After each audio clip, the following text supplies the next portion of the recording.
Ladies and gentlemen, it's showtime.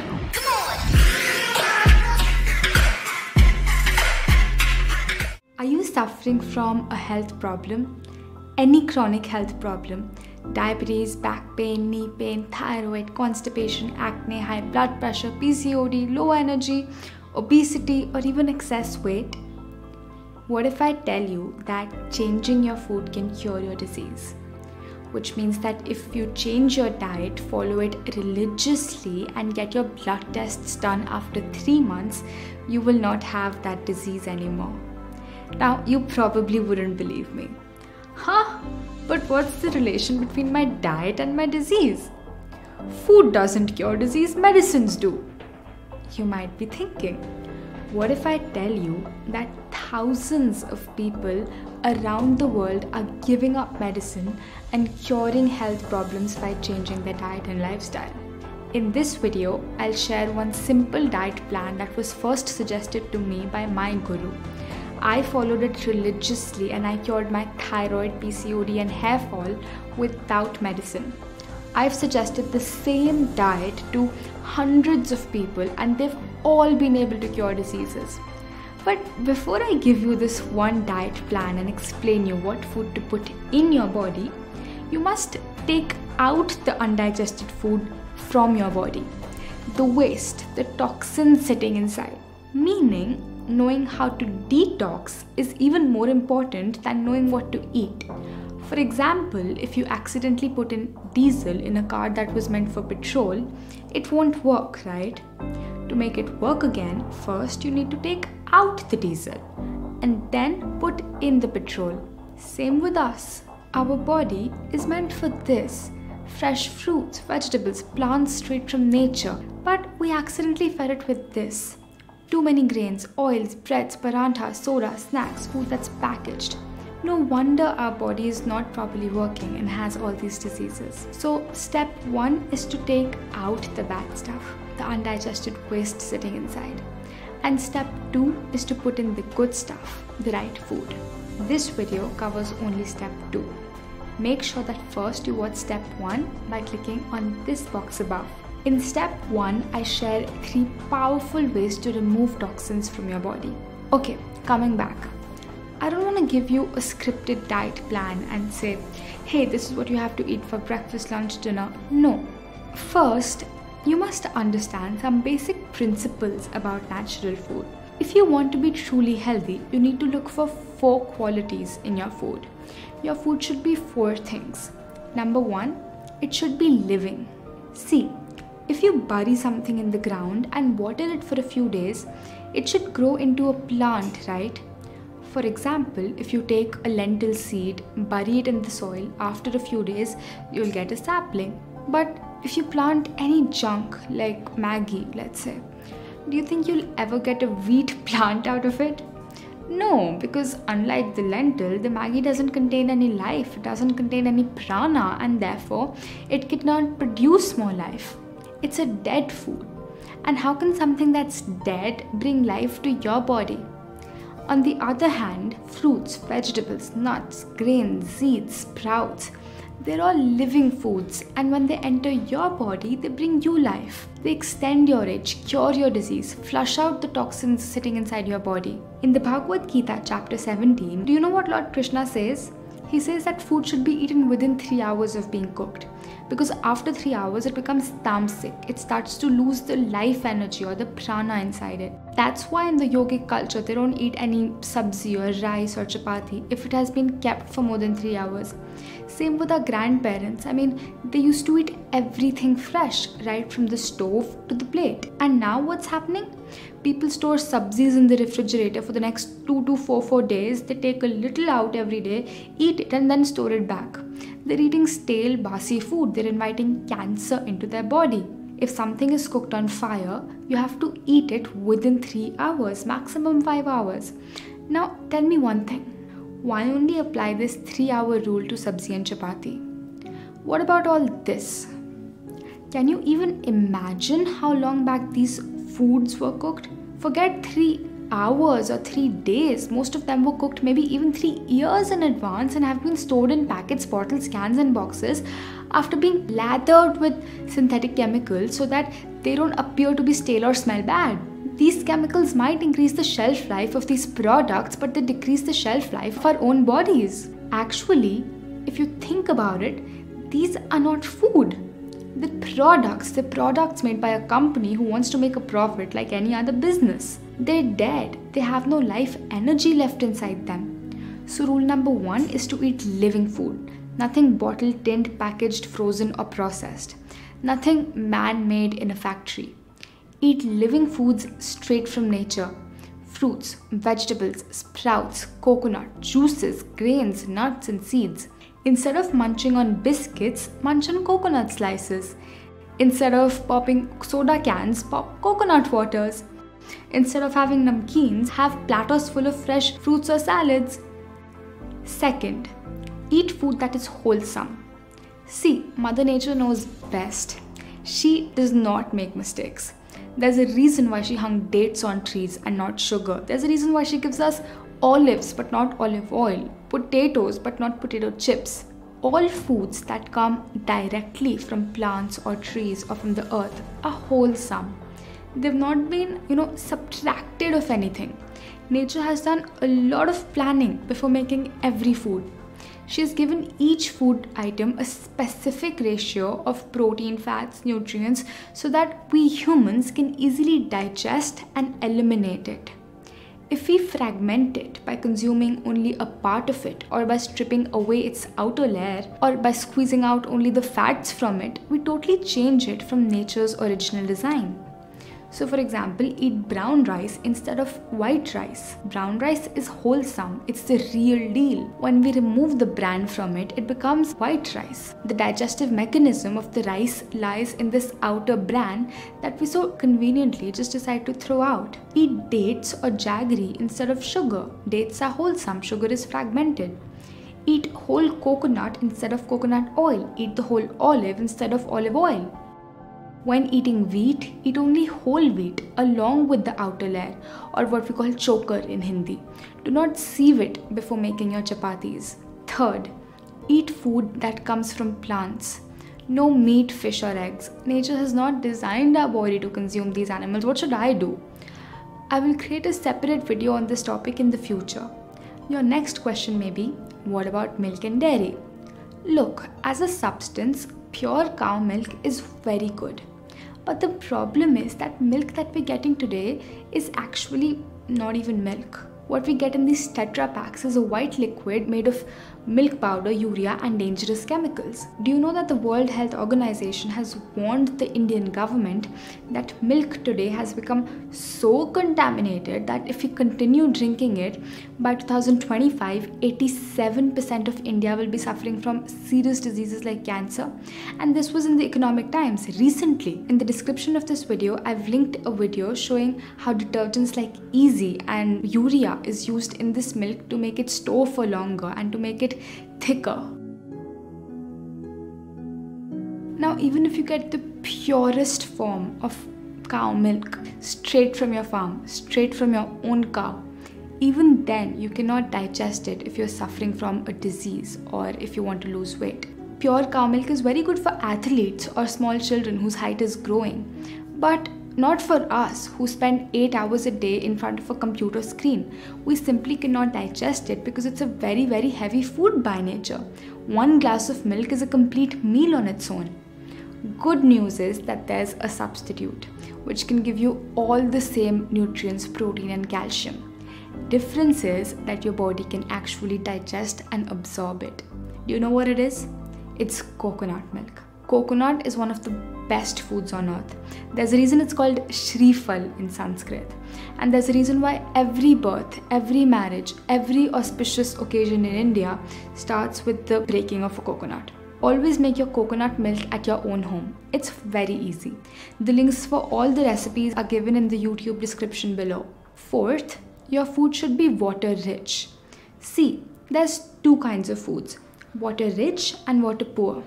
Water-rich foods include fruits such as watermelon, papaya, grapes, oranges, juicy vegetables like tomatoes, cucumber, leafy greens, bottle gourd.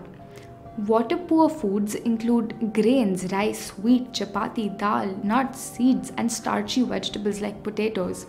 See, if you put it in a juicer and a lot of juice comes out of it, then you know that it's water-rich. Have you ever put a chapati or rice in the juicer? No, because you know that there's no juice in it. It's a water-poor food. Now, 70% of your body is water and 30% is, solid, bones, muscles and mass. So naturally, 70% of your diet should be composed of water-rich food, juices, fruits, vegetables, and 30% of your diet should consist of water-poor food, grains, cereals, nuts and seeds.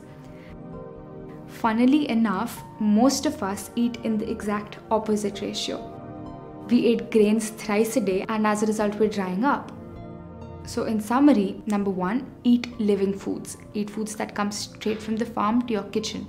It should not go to a factory in between. Number 2, eat wholesome food, means original food. Brown rice instead of white rice. Dates or jaggery instead of sugar. Whole coconut and olives instead of their oils. Number 3, eat plant-based food. Strictly no meat, fish or eggs. Instead of animal milk, have coconut milk. Number 4, eat 70% water-rich food. Okay, now let's move on to the diet plan. We suggest having 5 main meals in a day. A morning detox juice, breakfast, lunch, mid-meal and dinner. The timings that I give in this video are those that are generally suitable for most people, but feel free to adjust them according to your routine and your schedule. Let's start with the morning detox juice, which you can have a little after waking up in the morning, let's say 8 a.m. For this, we recommend the juice of a very special vegetable. When this vegetable enters your body, it starts to suck in all the toxins. It's like a sponge. And when it exits your body, it carries with it all the accumulated toxins and the garbage sitting inside. It is the best thing you can drink for weight loss and for clearing up your skin. It's light green from the outside and white from the inside. Do you know what it's called? It's called ash gourd in English and safed petha in Hindi. Simply cut it, peel off the skin, take out the seeds and juice it. Drink 1 full glass of this juice without adding any lemon or salt. If you want, you can mix it with 50% of coconut water. And don't worry at all, it doesn't taste bad or bitter. It's actually just bland, it has almost no taste. In case ash gourd juice is not available, drink 1 glass of coconut water. In case even coconut water is not available in your country or your region, drink the juice of any vegetable, for example bottle gourd or ghea or celery or cucumber. Then, till about the next 2 hours, eat nothing because the ash gourd juice is doing its work inside your body and you don't want to interrupt the cleaning by eating something. At about 10 a.m, it's time for breakfast. For breakfast, you can have a big bowl of fresh seasonal fruits. Can be any fruit you like, preferably water-rich fruits. So avoid bananas. You can eat any combination of fruits that you like. Eat fruits that are always local to your country. Always eat seasonal and regional. If you wish, you can grate some fresh coconut from the top. Then comes time for lunch at about 1 p.m. This is when you can have your grain meal, chapati and sabzi. The chapati that we suggest is a special chapati. It's much more easier to digest. Instead of using 100% wheat flour, it's made of 50% wheat flour and 50% vegetable. So you can make any vegetable chapati, cucumber chapati, beetroot chapati, spinach chapati, bottle gourd chapati, carrot chapati. So this way, even if you're eating 2 chapatis, the grain or the wheat of only 1 chapati is going inside your body. But this doesn't mean that you start eating double the number of chapatis. Eat just as many as you were before. I've made a video showing exactly how to make this kind of chapati. Please watch it by clicking on this box. With chapati comes sabzi. The sabzi that we recommend is also very different. Instead of using oil, we use fresh grated coconut. And instead of using spicy masalas, we use fresh herbs. Watch the method of making sabzi by clicking on this box above. By the way, I've also given the links of all of these videos that I'm mentioning of sabzi and chapati in the description box below. If you eat 1 chapati, have 2 bowls of sabzi. If you eat 2 chapatis, have 4 bowls of sabzi. The idea is to eat more and more of vegetables and less of grains. Once or twice a week, you can also have brown rice instead of chapati. Now, even when you're eating brown rice, if you have 1 bowl of brown rice, have 2 bowls of sabzi. When you eat grains alone, it is very difficult for your body to digest them. But by mixing grains with vegetables, it makes them easier to digest and eliminate from your body. So no dal roti, instead have sabzi roti. No dal rice, instead have sabzi rice. No rajma, no chana, at least till you get completely cured and reach your ideal weight.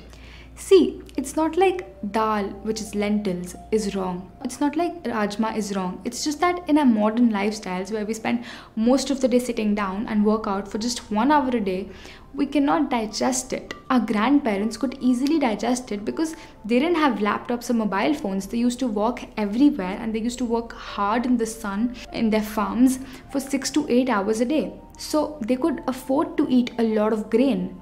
The problem is that we're living the lifestyle of today but eating the diet of our grandparents. And that's why we're falling so diseased as a society. So back to the meal plan. You might need a mid-meal between your lunch and your dinner. We recommend having the juice of any freshly squeezed vegetable. Or you can also have fresh coconut water again. No biscuits, no namkeens, no snacks. If you feel hungry even after the juice, you can have coconut slices, about 2 to 3 pieces. It's the best healthy snack. Most people are used to drinking tea or coffee at this time. If that's the case with you, you can have herbal tea, but not the packets of green tea which you get from a factory. Make fresh herbal tea at your own home. I've given the recipe in the description below this YouTube video. Then for dinner, have a salad and a soup. Your salad would be raw. Take any fresh seasonal vegetables, chop them up and toss them together with a nut-based homemade dressing. Do not add any grains like chana or rajma or dal to your salad. I've created some amazing salad recipes that are actually healthy. The links for all the recipes and the dressings are given in the YouTube description below. If you wish, you can have a soup with your salad. The soup would be a steamed meal. Make sure that the soup has no dairy, no oil, no grains. You'll feel so light after eating this. And when you see your weight dropping on the weighing machine every morning and your readings in control without medicine, then there's no going back. The idea is to eat grains only once a day, and rest of the day eat 1 fruit meal and 1 salad meal. Your digestion will work wonderfully. If you wish, you can even swap lunch and dinner. You can have a soup and salad for lunch and your grain meal could be dinner. Now, this diet plan is for people who want to lose weight or reverse a health problem. It's also for people who are already fit and want to maintain their weight. But it's not recommended for children and athletes. Children below the age of 16, if they're healthy, and athletes can eat grains 2 to 3 times a day because their bodies are in the growing stage and therefore they're capable of digesting it. Now, let's discuss some frequently asked questions. How much water should I drink? You should drink water only when you feel thirsty, just like how you should eat food only when you feel hungry.